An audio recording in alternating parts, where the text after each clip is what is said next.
Last वाला lecture हमने किया था उसमें हमने बोला कि जो कंपाउंड्स हैं ऑर्गेनिक कंपाउंड्स उनको हम सिंथेटिकली भी प्रिपेयर कर सकते हैं। इनफैक्ट जब हमने देखा तो हमने देखा कि ओनली 10% जो है उनका source was natural, whereas 90% now we have started synthesizing in the laboratories। ठीक है, अब जो हम सिंथेसाइज करते हैं इट इज ऑब्वियस कि उसको प्योरीफाई करना भी जरूरी है। प्योरिफिकेशन हुआ क्या? प्योरिफिकेशन मींस कि जो भी उसमें इम्प्योरिटीज हैं whether they are volatile whether they are non volatile they have to be removed। So the removal of impurities in any organic compound, that is known as what? That is known as purification of the organic compound। Okay, there are various methods which are involved। The first method, that is crystallization। crystallization क्या हुआ कि हम एक saturated solution लेते हैं किसी भी एक ऑर्गेनिक कंपाउंड की, उसकी हम सैचुरेटेड सॉल्यूशन लेंगे, फिर उसके बाद हम उसको और हीट करेंगे, वी लेट इट बॉईल और उसको सुपर सैचुरेटेड बना देते हैं। ठीक है, now what is going to happen is कि a point will come which is known as the crystallization point, and when that point is attained, how do you check that point? उसके लिए एक glass tube लेके हम dip करते हैं in that saturated solution और उसके बाद ब्लो करते हैं। अगर क्रिस्टल अपेयर होते हैं उसके ऊपर on the rod, इसका मतलब crystallization point has been attained। फिर हम between filter papers क्रिस्टल को क्या करते हैं, उसको हम ड्राई कर सकते हैं। ठीक है, सो सिंपल क्रिस्टलाइजेशन उसके लिए है जिसमें हम बोल सकते हैं कि जो हमारे पास सॉल्यूट है वो इजीली सॉल्युबल होता है इन वाटर, बट इसमें हमें कौन सा सॉल्वेंट लेना है वो डिपेंड करता है ऑन द सॉल्यूट। जैसे फॉर एग्जांपल जब हम ऑर्गेनिक ले रहे हैं तो ऑर्गेनिक ऑब्वियसली वाटर में डिसॉल्व नहीं करेगा, तो वो किस में डिसॉल्व करेगा? ऑर्गेनिक सॉल्वेंट में। ठीक है, सो कोई भी ऑर्गेनिक सॉल्वेंट जैसे बेंजीन हो गया, CCl4 हो गया, कार्बन डाइसल्फाइड हो गया, तो हम कोई भी ऑर्गेनिक सॉल्वेंट ले सकते हैं और क्रिस्टलाइजेशन पॉइंट तक हीट करके हम प्योर क्रिस्टल्स ऑब्टेन कर सकते हैं। तो क्रिस्टलाइजेशन बेसिकली जो हमने अभी डिस्कस करी उसे हम बुलाते हैं simple crystallization. It is also a method of separation of two components, right? तो simple crystallization जैसे for example हम लोगों ने प्योर शुगर जो है वो करनी है, या हमारे पास शुगर और सॉल्ट का सॉल्यूशन है, हमने दोनों को सेपरेट आउट करना है, तो हम शुगर और सॉल्ट को इथेनॉल के अंदर, इथाइल अल्कोहल के अंदर डिसॉल्व करके और सिंपल क्रिस्टलाइजेशन से हम उसे सेपरेट कर सकते हैं। ठीक है, अनदर एग्जांपल हम लोग थैलिक एसिड और नैप्थलीन को जब हम वाटर में डिसॉल्व करेंगे तो क्रिस्टलाइजेशन से हम उन दोनों को इजीली सेपरेट कर सकते हैं। ओके, अब अगर बाय चांस हमारे पास 2 या 3 कंपोनेंट्स हैं, जैसे फॉर एग्जांपल 2 कंपोनेंट्स हैं और दोनों की सॉल्युबिलिटीज अलग-अलग हैं, तो अगर सॉल्युबिलिटीज अलग-अलग होंगी तब हम सिंपल क्रिस्टलाइजेशन से उनको सेपरेट नहीं कर पाएंगे। उसके लिए हमें बार-बार क्रिस्टलाइजेशन करनी पड़ती है और उस मेथड को हम क्या बुलाते हैं? That is known as fractional crystallization. इसमें हम पार्टली क्रिस्टलाइजेशन करते हैं पहले, फिर उसके बाद कूल करते हैं, फिर दोबारा जैसे फ्रैक्शंस में हम बार-बार उसको क्रिस्टलाइज करते रहेंगे। ओके, तो ये किसके लिए हम लोग ले रहे हैं? Those components which have different solubilities। ठीक है, जैसे एक डिसॉल्व हो गया तो उसको हम सेपरेट कर लेंगे, तो इसमें कौन सा वाला जो लेस सॉल्युबल क्रिस्टल होगा या लेस सॉल्युबल कंपाउंड होगा वो पहले क्रिस्टलाइज होता है, right? So this point you have to remember कि less soluble compound will crystallize out first। ठीक है, so this is fractional crystallization। The second method जो हम यूज कर सकते हैं that is known as sublimation हमें पता है कि सब्लाइमेबल सब्सटेंसेस कौन से होते हैं जो डायरेक्टली सॉलिड से गैस में कन्वर्ट हो जाएंगे, वो सब्लाइमेबल सब्सटेंस होंगे।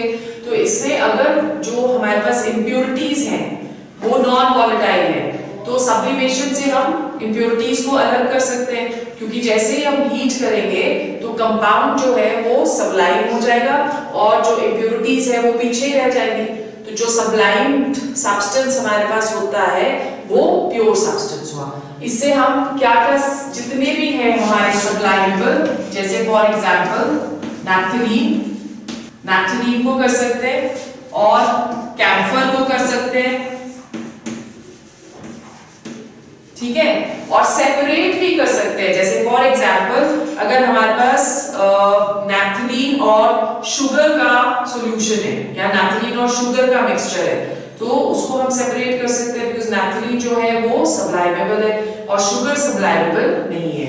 उसी तरह से another one which we can purify by this method, that is benzoic acid, ठीक है। सो ये थोड़े से एग्जांपल्स हैं। एंथ्रासीन भी सब्लाइमेबल है, naphthalene, camphor, benzoic acid and anthracene. Okay, anthracene का फॉर्मूला पता है ना कौन सा है? 3 rings, this is anthracene, so this is also sublimeable, ठीक है। देन ये दोनों से हम देख रहे हैं कि यहाँ पे भी हम सॉलिड्स को कर रहे हैं प्योरीफाई, यहाँ पे भी हम सॉलिड्स को प्योरीफाई कर रहे हैं। तो लेट्स सी सम मेथड्स जिससे हम लिक्विड्स को प्योरीफाई करें। Methods to purify liquids.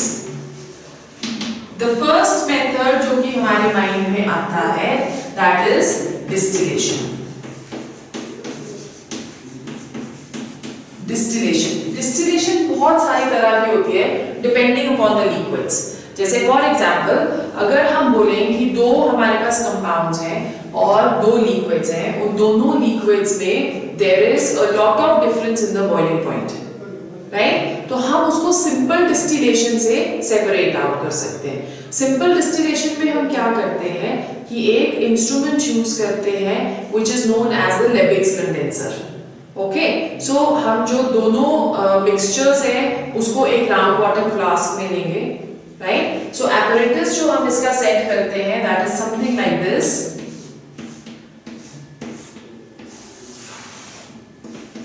ये राउंड बॉटम फ्लास्क एक ले लिया है हमने, इसके अंदर हमने सॉल्यूशन ले लिया है जो भी हमको सेपरेट आउट करना है, और इसमें हम एक ट्यूब इंट्रोड्यूस करेंगे which is connected to the Lebig's condenser. Lebig's condenser क्या है?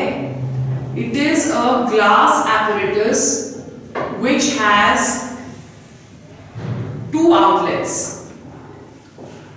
ठीक है, एक यहां से और एक यहां से।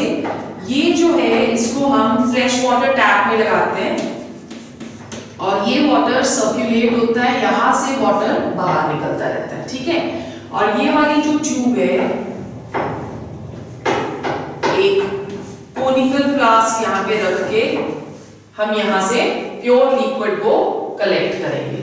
होगा क्या, आप अगर डिफरेंट बॉइलिंग पॉइंट्स हैं, एक का बॉइलिंग पॉइंट कम है और दूसरे का बॉइलिंग पॉइंट ज्यादा है, तो जिसका बॉइलिंग पॉइंट कम है वो पहले वेपर स्टेट में जाएगा, है ना। वो वेपर स्टेट में जब चला गया तो what will happen, as a gas it is going to come out from here. यहाँ पे हम वाटर सर्कुलेट कर रहे हैं, वाटर क्या करेगा, उसका जो टेम्परेचर है उसको कम कर देगा, कंडेंस कर देगा, तो कंडेंस करके वापस से जो गैस है लिक्विड में कन्वर्ट हो जाएगी and that can be collected over here, ठीक है। सो सिंपल डिस्टिलेशन में सिर्फ एक जो प्रिंसिपल हमको याद रखना है कि बॉइलिंग पॉइंट्स में ज्यादा फर्क होना चाहिए, तभी हम सिंपल डिस्टिलेशन से उसको सेपरेट आउट कर सकते हैं, ठीक है। सो फर्स्ट हमारा आ गया सिंपल डिस्टिलेशन, जिसपे हमने बोला कि बॉइलिंग पॉइंट्स जो हैं वो काफी अलग अलग होने चाहिए, राइट। जैसे फॉर एग्जांपल हम इससे सेपरेट कर सकते हैं बेंजीन एंड एनिलीन, क्वेश्चन भी आपको इसी तरह से आता है ना कि which method will be involved to separate the following mixture, right? So इससे हम कर लेंगे benzene and aniline, chloroform and aniline, chloroform and aniline, ether and toluene, ether and toluene, right? फिर सेकेंड, अगर हमारे पास बॉइलिंग पॉइंट्स में बड़ा कम difference है तो हम क्या करते हैं, second type of distillation process हम यूज कर सकते हैं which is fractional distillation। जैसे हमने यहाँ पे फ्रैक्शनल क्रिस्टलाइजेशन करा था कि सॉल्युबिलिटीज उसकी फर्क थी, यहाँ पे हमारे पास बहुत सारे मिक्सचर्स कलेक्टेड रहते हैं इस राउंड वाटर फ्लास्क में और सबके बॉइलिंग पॉइंट्स अलग अलग होते हैं। तो उसके लिए हमें एपरेटस ऑलमोस्ट हम सेम रखते हैं, बस यहाँ पे हम एक फ्रैक्शनेटिंग कॉलम जो है उसे इंट्रोड्यूस कर देते हैं। फ्रैक्शनेटिंग कॉलम में एज यू कैन सी यहाँ पे हमारे पास ऐसे करके हमने कंस्ट्रक्शंस बनाई हुई है।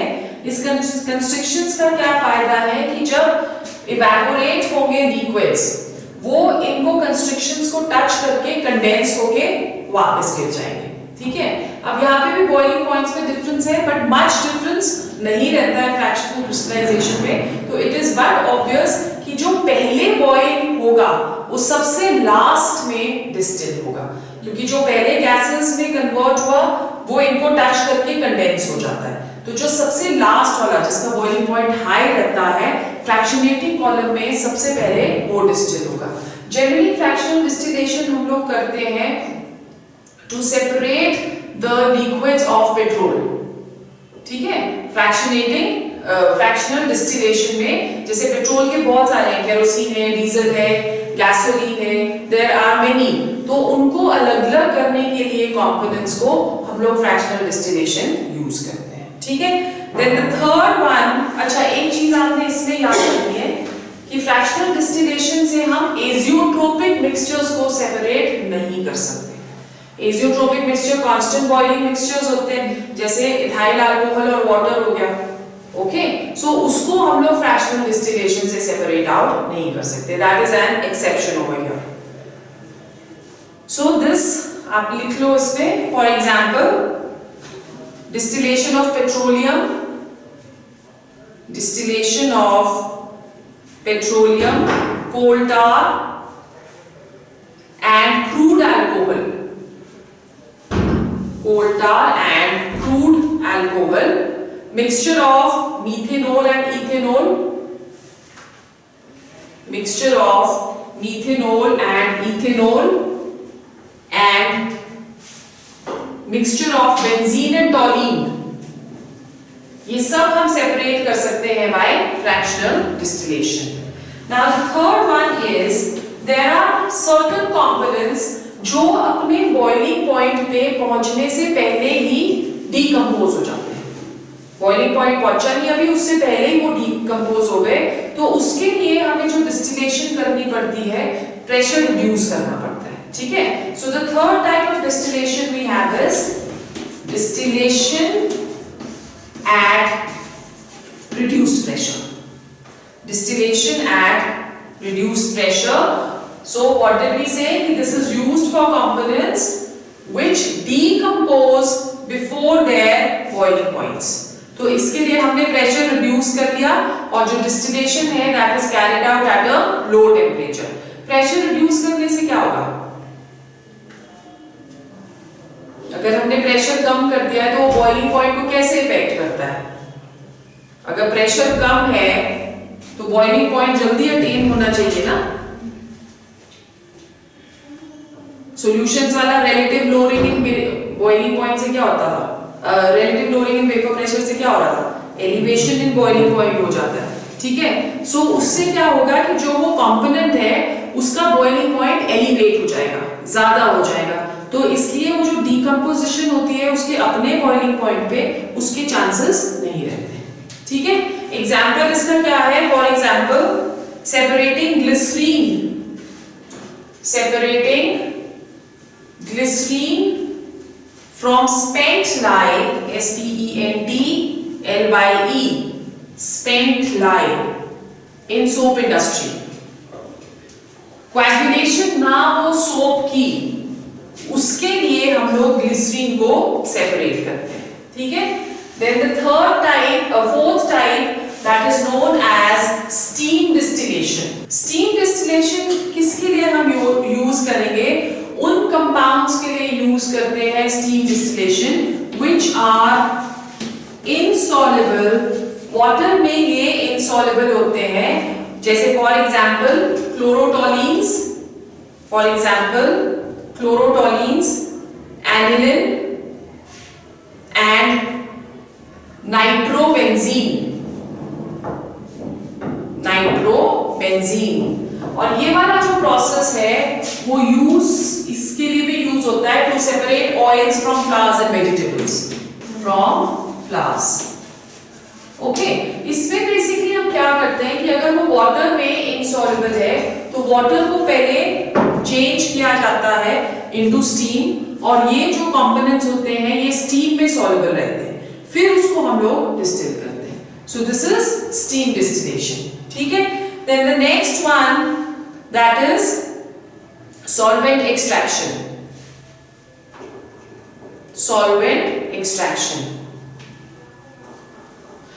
नाउ सॉल्वेंट एक्सट्रैक्शन में क्या होगा कि जैसे हमने कोई भी एक कंपोनेंट लिया है, जैसे हमने NaCl लिया है वाटर के अंदर, हमें पता है कि वो वाटर के अंदर सॉल्युबल है, राइट। तो हम इसमें एक सेपरेटिंग फनल लिखते हैं सॉल्वेंट एक्सट्रैक्शन में।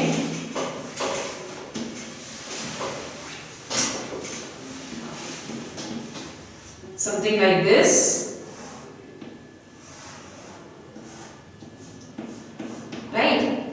सेपरेटिंग फनल हमने ले ली। तो हमने क्या किया है कि NaCl को वाटर में जो डिसॉल्व था उसको हमें सेपरेट करना है। वैसे तो एक प्रोसेस जो हम यूज करते हैं दैट इज इवेपोरेशन, पर इवेपोरेशन में क्या होता है कि पानी जो है वो सारा का सारा उड़ जाता है, right. So what we do in this is कि हम कोई एक इसमें ऑर्गेनिक सॉल्वेंट डालेंगे और ये जो सॉल्यूशन हमने ली है उसको हम शेक कर देते हैं with the organic solvent.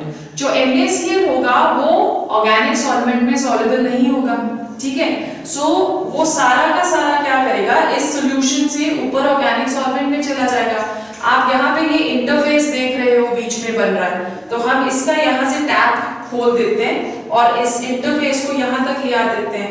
Water सारा निकल गया और जो NaCl है वो वापस बच गया इसके अंदर। So this is known as solvent extraction. एक कोई दूसरा सॉल्वेंट हम यूज करते हैं जिसमें वो कंपोनेंट इनसॉल्युबल होना चाहिए, सॉल्युबल नहीं होना चाहिए, तभी हम सॉल्वेंट एक्सट्रैक्शन से उसको सेपरेट आउट कर सकते हैं। अब एक बड़ा ही कॉमन सा मेथड जिसके बारे में आपने सुना होगा that is chromatography. Okay, chromatography का बेसिकली क्या मतलब होता है? क्रोमैटोग्राफी स्वेट ने सबसे पहले क्या कहते हैं उसको डेवलप करी थी, आप कह सकते हो उसने उसको ओरिजिनेट करा था। तो जो क्रोमैटोग्राफी है उसका मीनिंग होता है कलर राइटिंग। तो इसमें हम कंपोनेंट्स को कलर के बेसिस पे सेपरेट आउट करते हैं। There are many types of chromatographies, there is column chromatography, there is paper chromatography, और उसमें डिपेंडिंग अपॉन उसमें दो फेजेस रहते हैं, one which is known as the mobile phase and the other one which is known as the stationary phase. So depending upon the mobile phase and the stationary phase, let's see कैसे हम classify कर रहे हैं। ये एक important method बन चुका है अब chromatography to separate many components. Okay, so selective distribution होती है इसमें, as I told you कि there is one solid phase and one stationary phase and one mobile phase. अगर stationary phase, if the stationary phase is solid, then it is known as adsorption or column chromatography. Basically इसमें chromatography में जो फंडा रहता है वो adsorption का ही रहता है। Okay, it is known as column chromatography और it is known as adsorption chromatography, right. Okay अब जब हम क्रोमैटोग्राफी कर रहे हैं तो एज आई टोल्ड यू कि दो फेजेस हैं उसमें, मोबाइल एंड स्टेशनरी। अब अगर स्टेशनरी फेज सॉलिड है तो उसको हमने एब्जॉर्प्शन या कॉलम क्रोमैटोग्राफी बुला दिया। तो अगर स्टेशनरी फेज हमारा सॉलिड है तो मोबाइल फेज हमारे कौन से हो सकते हैं, या लिक्विड या गैस।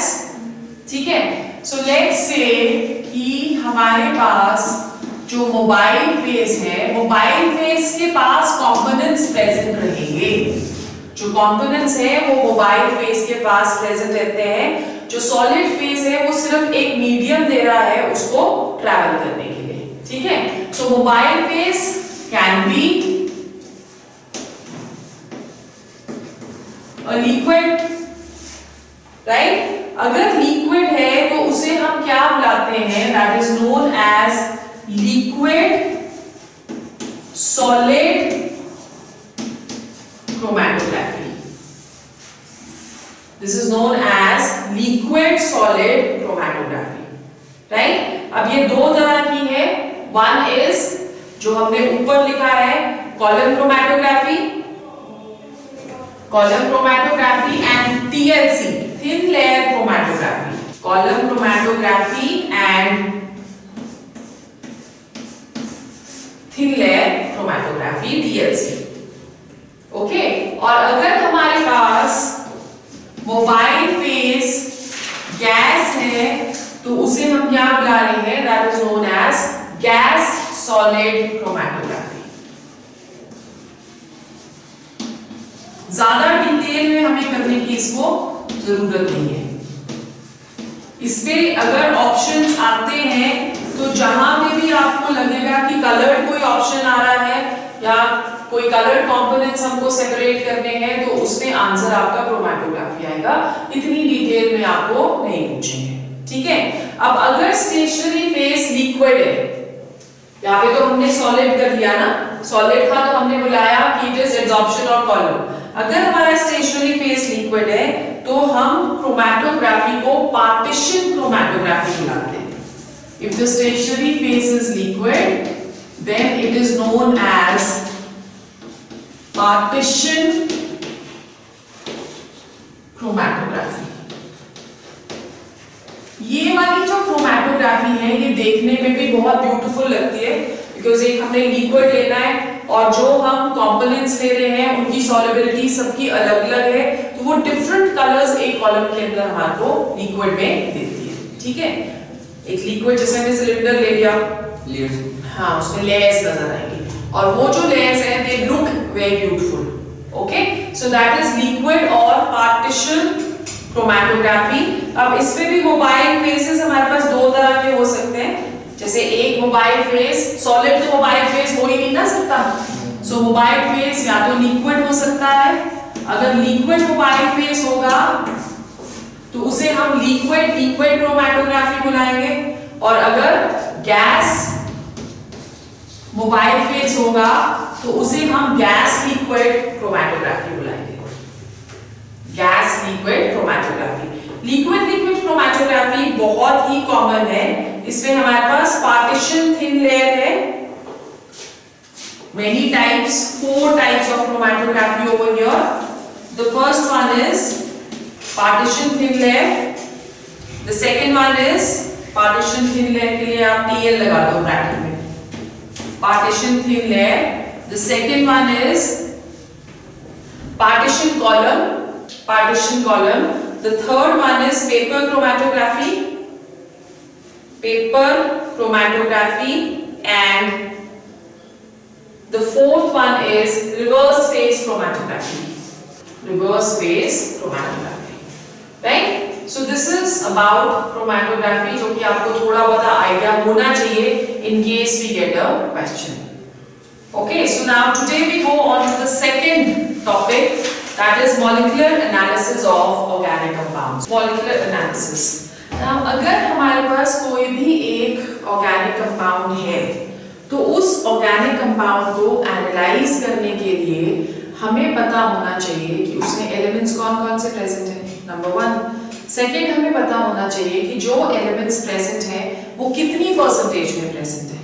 अब अगर हमें एलिमेंट्स पता है, हमें परसेंटेज ऑफ ईच एलिमेंट पता है, तो हम उसका एम्पिरिकल फॉर्मूला कैलकुलेट कर सकते हैं and we can also calculate the molecular formula based on the molecular formula of any component. उसके बाद एक्स-रे डिफ्रैक्शन स्टडीज करी जाती हैं और उस कंपाउंड का एक स्ट्रक्चर दिया जाता है, ठीक है।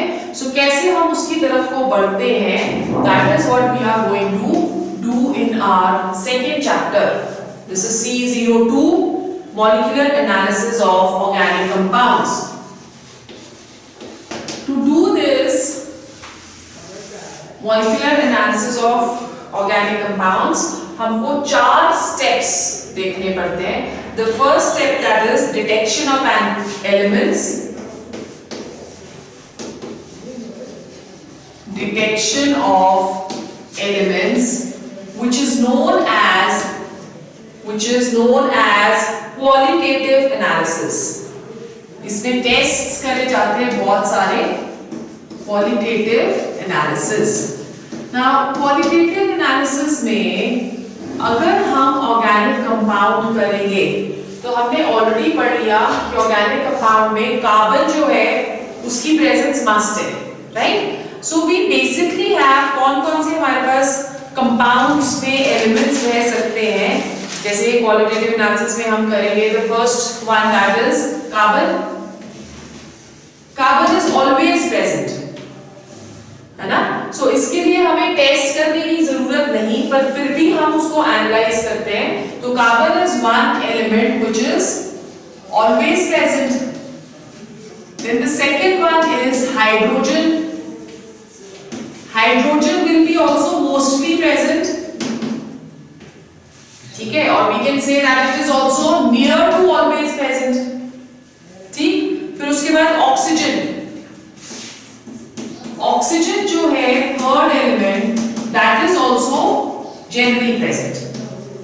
सो ये जो 3 हैं एलिमेंट्स, इनकी प्रेजेंस एक ऑर्गेनिक केमिस्ट कंपाउंड में मस्ट है।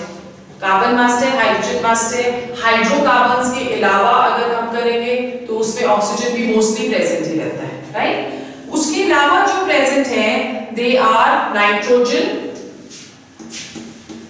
Halogens and sulphur. Nitrogen, halogens and sulphur ये लेस कॉमनली प्रेजेंट होंगे, ठीक है। और फास्फोरस और मेटल्स अगर हम ले रेयरली प्रेजेंट होंगे, they are rarely present. Now we are going to do test for each of them. Carbon के लिए जो हम लोग टेस्ट करते हैं या हाइड्रोजन के लिए टेस्ट करते हैं, that is a very common test आप कह सकते हो। उसमें हम क्या करेंगे कि हम कार्बन को रिएक्ट करते हैं CuO के साथ, कॉपर ऑक्साइड के साथ। जब हम कॉपर ऑक्साइड के साथ करते हैं उसको, तो we see that a gas that is being evolved, उस गैस को हम लाइम वाटर के साथ टेस्ट करेंगे। अगर लाइम वाटर मिल्की हो जाता है तो इसका मतलब the gas given out is carbon dioxide, और कार्बन डाइऑक्साइड तभी निकलेगी अगर ऑर्गेनिक कंपाउंड के पास कार्बन है। अगर कार्बन नहीं होगा तो कार्बन डाइऑक्साइड बनेगी नहीं, ठीक है। सिमिलरली वाटर के लिए भी हम एक टेस्ट करते हैं टू डिटेक्ट हाइड्रोजन। तो वाटर के लिए हम क्या टेस्ट करेंगे, हम एनहाइड्रस कॉपर सल्फेट लेते हैं, और वो जो एनहाइड्रस कॉपर सल्फेट है that is white in colour. जैसे ही it gets in touch with water, वो हाइड्रेटेड हो जाता है and the color changes to blue. Okay, so ये 2 टेस्ट हम करेंगे कार्बन और हाइड्रोजन के लिए। क्या है इसका टेस्ट का प्लान, हम क्या लेते हैं, but you have to be very careful during the detection of carbon and hydrogen by this test कि ऑर्गेनिक कंपाउंड जो हम लेते हैं वो भी टोटली ड्राई होना चाहिए, और जो कॉपर ऑक्साइड हम ले रहे हैं वो भी टोटली ड्राई होना चाहिए। अगर वो ड्राई नहीं होगा, उसमें मॉइस्चर होगा, तो डिटेक्शन ऑफ हाइड्रोजन में डिस्क्रिपेंसी आ सकती है। ओके, सो टेस्ट हमारा इसमें क्या है कि कार्बन रिएक्ट कर रहा है कॉपर ऑक्साइड के साथ to give us carbon dioxide plus copper. Okay, we are heating this. इस कार्बन डाइऑक्साइड को हम लोग लाइम वाटर के साथ टेस्ट कर सकते हैं। और लाइक वाटर मिल्की हो जाएगा, तो प्रेजेंस ऑफ कार्बन जो है वो ऑथेंटिकेट हो जाती है, ठीक है। सिमिलरली हाइड्रोजन रिएक्ट करता है with CuO, again we are heating it, तो यहां पे वाटर मिल गया, ओके। अब ये जो वाटर है ये क्या करेगा, एनहाइड्रस कॉपर सल्फेट को ब्लू कर देगा, हाइड्रेटेड बना देता है। तो दोनों presence of oxygen and hydrogen oxygen नहीं, हाइड्रोजन एंड कार्बन, वो दोनों के दोनों हम इससे डिटेक्ट कर लेते हैं। So these are the major elements जो हमने डिटेक्ट कर दिए। उसके बाद detection of not so common substances हम करेंगे। So detection, yeah, let's make a table only so that it becomes easier for you to learn. So next हमारा क्या आ जाता है, that is detection of nitrogen, sulfur, halogens and phosphorus. Okay? अब ये वाले जो हम टेस्ट करेंगे इसके लिए हमें सबसे पहले सोडियम एक्सट्रैक्ट बनाना पड़ता है, या लजानेज एक्सट्रैक्ट भी हम उसको बुलाते हैं। सोडियम एक्सट्रैक्ट हम कैसे बनाते हैं, फ्यूजन ट्यूब्स मिलती है लेबोरेटरी में छोटी छोटी सी, उसके अंदर हम एक पर्ल साइज का सोडियम का पीस कट करके डाल देते हैं। अब वो जो सोडियम है उसको हमने कहाँ पे स्टोर करके रखा हुआ है, इन केरोसिन, तो that sodium has to be first dried completely, तो फिल्टर पेपर के फोल्ड्स में उसको ड्राई कर लेते हैं। उन फ्यूजन ट्यूब के अंदर हम फिर क्या करेंगे, हम उस सोडियम के पीस को डाल देंगे और हम उसमें ऑर्गेनिक कंपाउंड, जो ड्राई ऑर्गेनिक कंपाउंड है, पाउडर है या लिक्विड है, whatever, that has to be put inside. Organic compound बहुत ज्यादा नहीं होना चाहिए, a pinch is sufficient, okay. अब इस दोनों को हम हीट करते हैं टिल द सोडियम मेल्ट्स, और वो फ्यूज हो जाए उस ऑर्गेनिक कंपाउंड के साथ, और फिर हम और एक्सट्रीमली हीट करते हैं जब तक वो फ्यूजन ट्यूब रेड नहीं हो जाती, राइट। जब वो फ्यूजन ट्यूब रेड हॉट हो जाती है तो एक क्रूसिबल में वाटर लेके थोड़ा सा हम उस ट्यूब को उसके अंदर ब्रेक कर देते हैं। जब वो उसमें ब्रेक हो जाएगी तो वो जो सोडियम एक्सट्रैक्ट है that can be filtered out, glass pieces filtrate में रह जाएंगे और हमारे पास सोडियम एक्सट्रैक्ट आ जाएगा in our test tube. In that, from that sodium extract we are going to perform all these tests, right? So एक हमने sodium extract बना लिया है, अब हम देखते हैं कि कैसे कैसे हम डिटेक्शन करते हैं। First of all we will take a test for nitrogen. So let's say this is our element.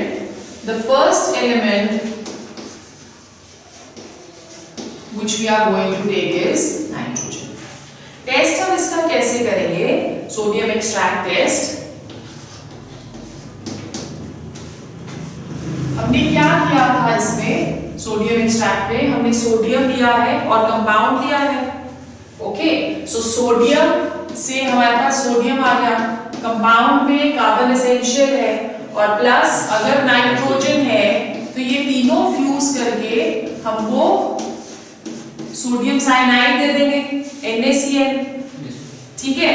ये जो सोडियम एक्सट्रैक्ट बना हमारे पास, NaCl को हम आगे फिर टेस्ट के लिए तैयार कर देते हैं। अब टेस्ट हमने क्या करना है, जो ये सोडियम एक्सट्रैक्ट हमने लिया है इसमें हम freshly prepared ferrous sulphate solution डालते हैं। So we have taken the sodium extract, उसमें हमने freshly prepared ferrous sulphate solution डाल दिया है, ठीक है। और उसके बाद हम इसमें डाल देते हैं सोडियम हाइड्रोक्साइड। हम मिक्सचर को बॉईल कर लेंगे, ओके। बॉईल करने के बाद हम इसे कूल करते हैं, ठंडा करेंगे।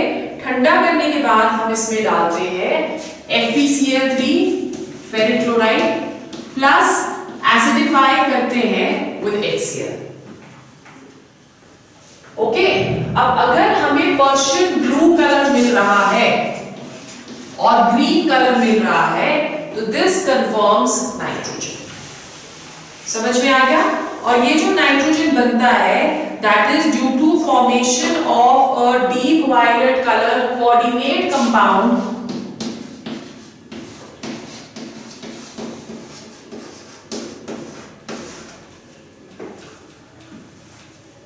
Fe4 FeCN6 whole thrice. This is the coordinate compound which is going to be formed, which is blue in color. So question कई बार ये भी आ जाता है कि जो हम सोडियम एक्सट्रैक्ट टेस्ट कर रहे हैं नाइट्रोजन के लिए, उसमें ब्लू कलर का केमिकल स्ट्रक्चर क्या है.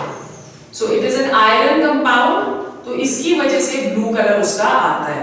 अगर रेड कलर आए, ब्लू की जगह अगर हमारे पास रेड कलर आता है, तो इसका मतलब नाइट्रोजन और सल्फर दोनों प्रेजेंट है. अगर blood red colour, same test but we are getting a red colour, तो मतलब उसमें नाइट्रोजन भी प्रेजेंट है और उसमें सल्फर भी प्रेजेंट है. ठीक है. So this is the test which we are going to do for nitrogen. Let's do the second test, sulphur. Sodium extract हमारा तैयार है. ओके, तो सोडियम एक्सट्रैक्ट में अब अगर सल्फर है तो क्या बनेगा? You will get a sulfide. This is what we are going to get sodium extract में. ठीक है. अब अगर हम इसको सोडियम एक्सट्रैक्ट को सोडियम नाइट्रोक्लोराइड के साथ रिएक्ट करें,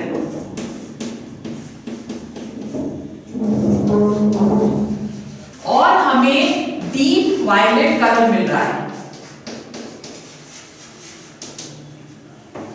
ओके, अगर हमें डीप वायलेट कलर मिल रहा है, इसका मतलब सल्फर प्रेजेंट है. एक और हम इजी टेस्ट सल्फर के लिए कर सकते हैं कि हम सोडियम एक्सट्रैक्ट को एसिडिफाई कर देते हैं विद एसिटिक एसिड, और फिर इसमें हम डाल देते हैं लेड एसीटेट.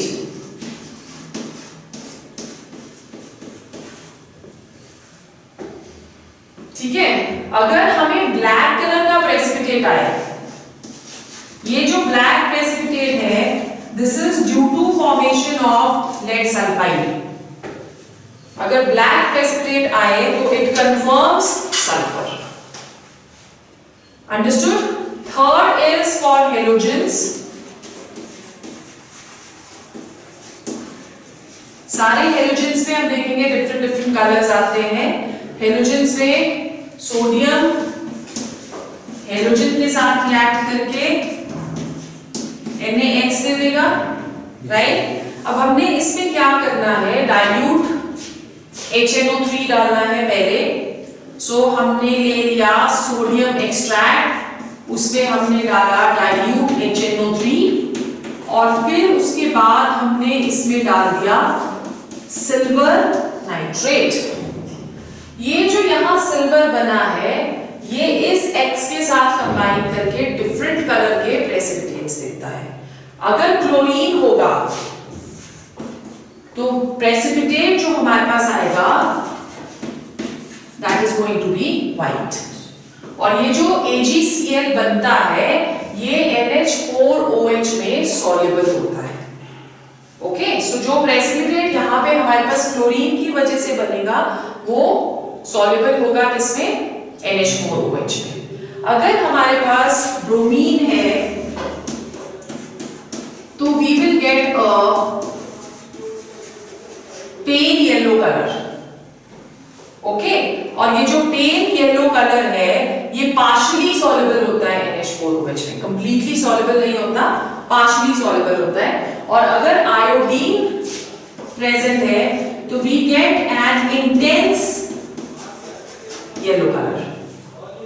ओके, अब दोनों येलोस को हम कैसे डिफरेंशिएट करेंगे कि जो आयोडीन वाला प्रेसिपिटेट बनेगा वो बिल्कुल भी सॉल्युबल नहीं होता NH4OH में, और जो पेल येलो बन रहा है वो सॉल्युबल होगा.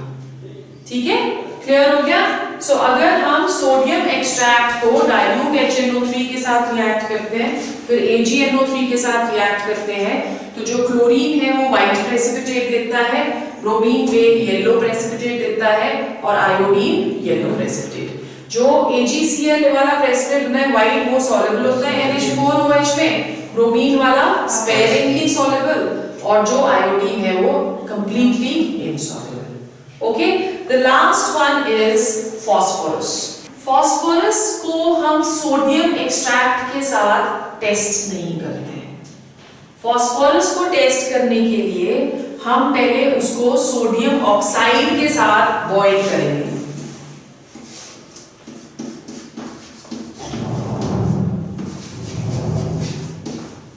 ठीक है, जब हमारे पास सोडियम फॉस्फेट बन जाता है, दिस इज सोडियम फॉस्फेट। अब ये जो सॉल्यूशन हमारे पास यहाँ पे बना है, इस सॉल्यूशन में हमने डालना है नाइट्रिक एसिड। ये वाला जो सॉल्यूशन हमारे पास आया, सो यहाँ पे मैं सोडियम एक्सट्रैक्ट नहीं लिख रही हूँ, सॉल्यूशन प्लस इसमें हम डाइल्यूट HNO3 डालते हैं। ओके, और फिर उसके बाद डाइल्यूट HNO3 डालने के बाद हम इसमें अमोनियम मॉल्बिडेट डाल देंगे, right? Ammonium मॉलिब्डेट।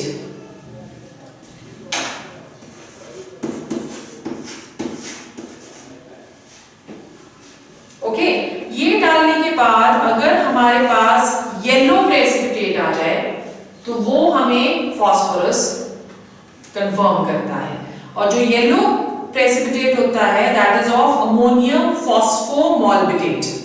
Ammonium फॉस्फोमॉल्बिडेट।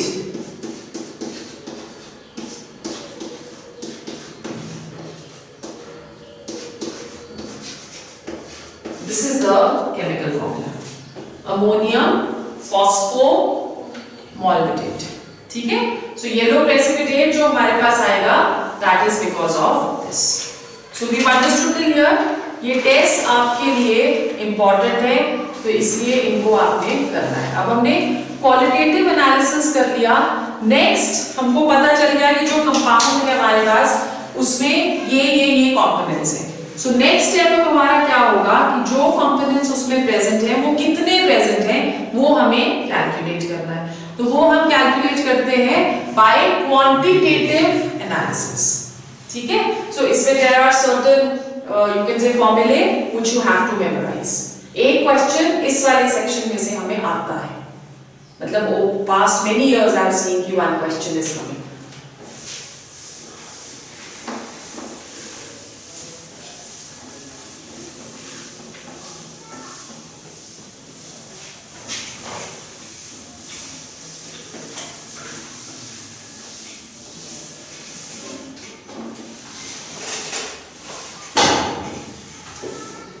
Okay, so our next is quantitative analysis, estimation of elements. Second,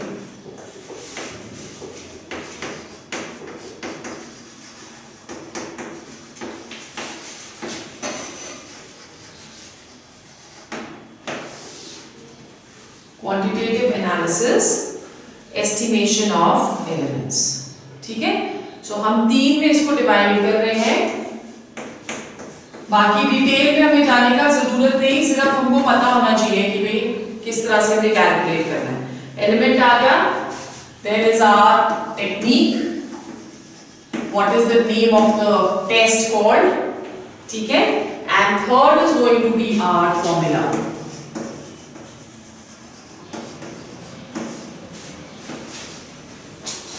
right, so let's see. सबसे पहले हम लोग डिटेक्ट करेंगे the main elements, carbon and hydrogen.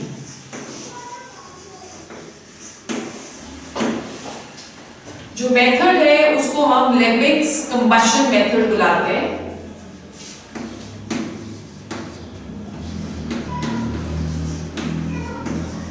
इस मेथड में हम ऑर्गेनिक कंपाउंड को हीट करते हैं या बर्न करते हैं। तो जब भी हम किसी ऑर्गेनिक कंपाउंड को बर्न करते हैं तो हमारे पास, हमें पता है कि जब भी कंबशन करेंगे तो हमारे पास सिर्फ दो ही कंपाउंड्स निकलेंगे, कार्बन डाइऑक्साइड एंड वाटर। ठीक है, so on the basis of that हम फॉर्मूला इसका लिख रहे हैं। अगर हमको परसेंटेज ऑफ कार्बन कैलकुलेट करना है तो इसमें carbon gets converted to carbon dioxide, and percentage of carbon can be calculated by 12 upon 44.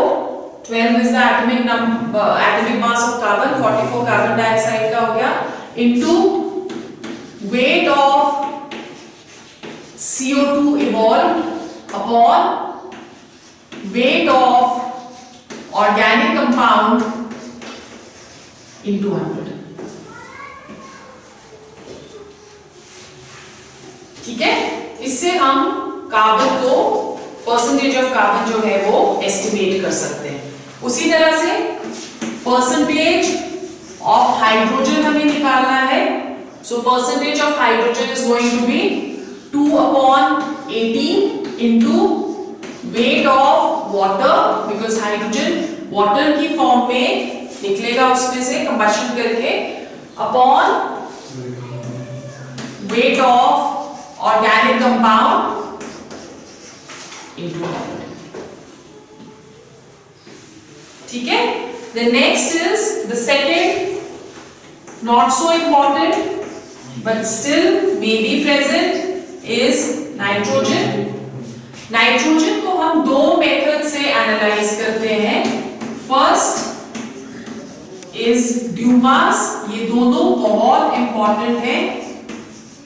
Dumas method, Dumas method में हम लोग वॉल्यूम परसेंटेज की लेते हैं, बिकॉज इसमें इट इज सीन कि एलिमेंटल नाइट्रोजन जो है वो मॉलिक्यूलर नाइट्रोजन में कन्वर्ट होता है। ओके, सो हम जब इसमें परसेंटेज निकालेंगे तो हमें पता है कि molecular mass of nitrogen is 28, volume at STP इसकी क्या आ जाएगी 22.4 into volume of molecular nitrogen जो निकली है वो हमने देखनी है, ठीक है, into 100 upon weight of organic compound, राइट। सो यहाँ पे देखो, हमने यहाँ पे मोलर मास लिया था, है ना, यहाँ पे हम क्या ले रहे हैं, मोलर मास अपॉन वॉल्यूम ले रहे हैं, क्योंकि हम यहाँ पे वॉल्यूम ले रहे हैं तो यहाँ पे भी हमें वॉल्यूम लेनी पड़ेगी। सो यहाँ पे हम वॉल्यूम ऑफ नाइट्रोजन इवॉल्व ले रहे हैं, यहाँ पे हम वॉल्यूम एट एसटीपी ले रहे हैं और अपॉन ऑर्गेनिक कंपाउंड का वेट ले रहे हैं। सेकेंड जो मेथड है दैट इज जेंडाल्स मेथड। जो ये जेंडाल्स मेथड है,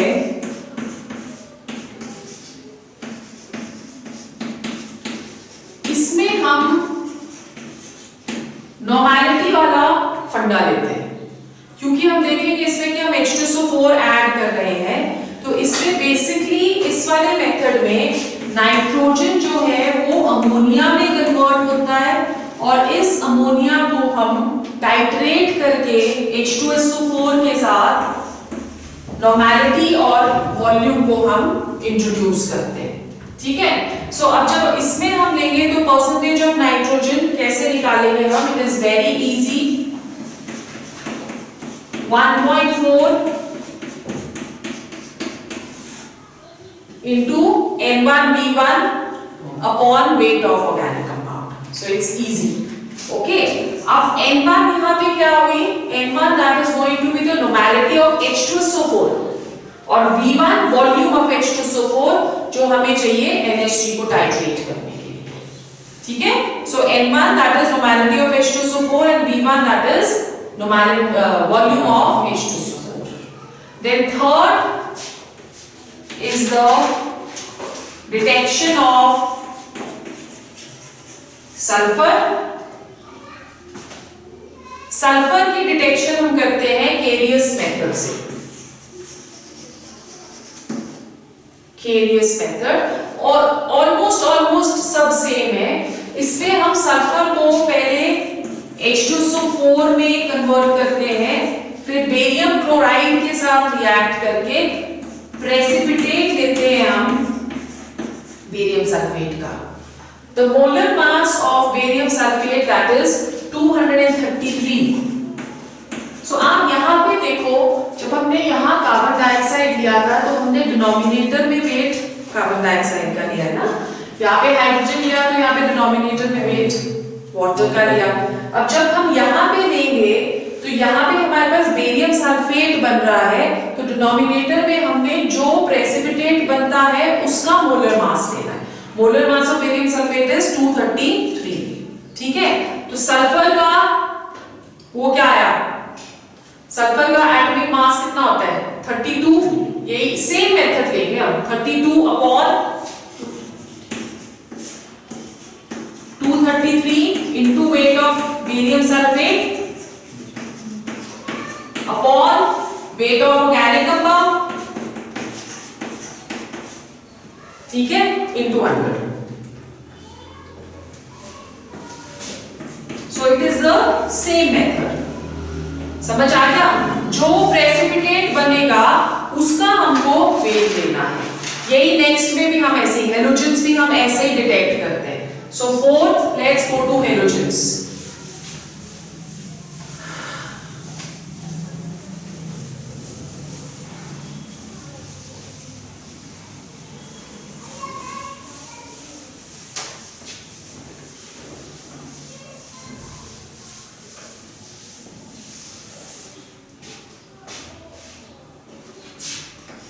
Fourth is halogens.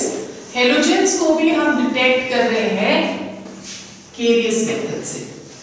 अब डिफरेंट प्रेसिपिटेट्स बनते हैं. जैसे फॉर एग्जांपल हमने किया था कि क्लोरीन का जो प्रेसिपिटेट बनेगा वो AgCl है ना.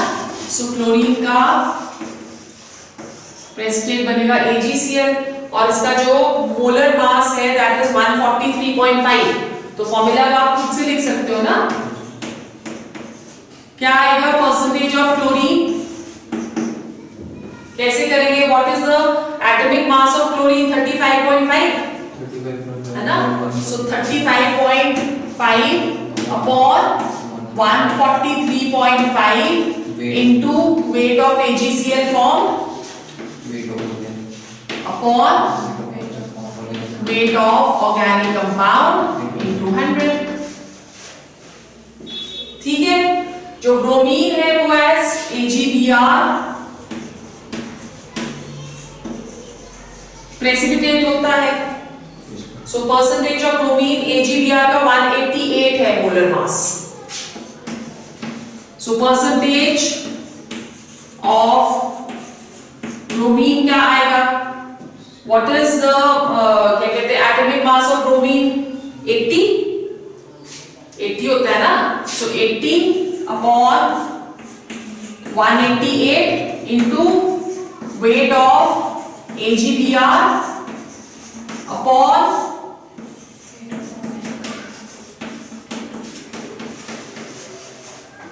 into 100. ठीक है. परसेंटेज ऑफ आयोडीन भी हम ऐसे निकाल लेंगे. परसेंटेज ऑफ आयोडीन क्या निकलेगी? 127 होता है. सो आयोडीन यहाँ पे कन्वर्ट हो रही है इनटू AgI. AgI का वेट है 235. हाँ. सो परसेंटेज आ गया 127 upon 235 into weight of AgI upon weight of organic compound into 100. ठीक है. क्लियर हो गया? Then next is phosphorus.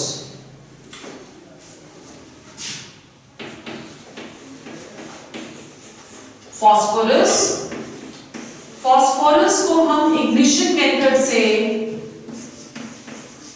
Estimate करते हैं.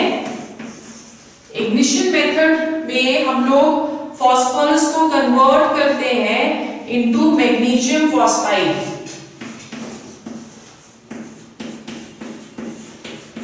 तो अब हमें इसका वेट लेना है और इसका जो वेट है दैट इज 222. ठीक है. सो परसेंटेज ऑफ फॉस्फोरस क्या आ जाएगी? That will be equal to 62 upon 222 weight of into weight of Mg2P2O7 upon weight of organic compound. So this is how we are going to estimate. ठीक है. So हमने two methods कर लिए, two steps कर लिए. In fact, the first we have qualitatively हमने पता कर लिया कि ऑर्गेनिक कंपाउंड में कौन कौन से एलिमेंट्स प्रेजेंट हैं. सेकेंड, एक्सपेरिमेंटेशन करके बाय डिफरेंट टेक्निक्स हमने फाइंड कर लिया कि परसेंटेज उस एलिमेंट का क्या है। Now the next step which we are going to do tomorrow is कि हमने मॉलिक्यूलर फॉर्मूला और एम्पिरिकल फॉर्मूला इससे कैसे कैलकुलेट करना है। ठीक है, okay. Tomorrow all these formulas should be on your tips. पूछूंगी मैं।